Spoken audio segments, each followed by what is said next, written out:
Sarà un ritorno al passato per l'estate 2023, si tornerà a un sistema di trasporti analogo a quello del 2019, prima della pandemia.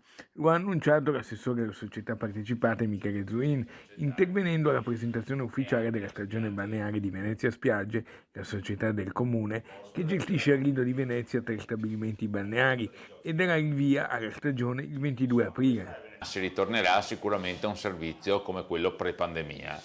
Pian piano usciamo dalla crisi, pian piano AVM riesce a reggere, diciamo, rispetto a quelli che sono stati gli anni più duri del 20, 21 e 22, per cui il 23 sarà un anno in cui, almeno per i collegamenti del Lido estivi, dovremo tornare alla normalità del 2019. La stagione partirà il 22 aprile con il Blue Moon, e poi ci sarà il 13 maggio l'apertura della piscina e il 27 maggio invece tutte quante le capanne.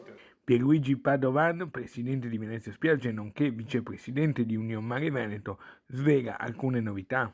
Tutto l'ambito sportivo viene maggiormente implementato. Quest'anno metteremo anche una palestra all'aperto per chi vuole praticare e fare attività fisica anche gli adulti. Abbiamo un'estensione dell'utilizzo anche verso la spiaggia per i clienti della piscina. Metteremo 12 bellissimi gazebo bianchi. San Nicolò invece è la spiaggia sulla quale investiamo di più. Facciamo un investimento importante, acquistiamo 32 capanne nuove. Molti anche gli eventi. La Nuada Longa, l'attività degli Special Olympics in giugno con una mini Olimpiade al Lido di attività sportive, la manifestazione Venice Lido Beach Trail il 24 settembre, una corsa sulla spiaggia e sulla diga che concluderà infatti la stagione.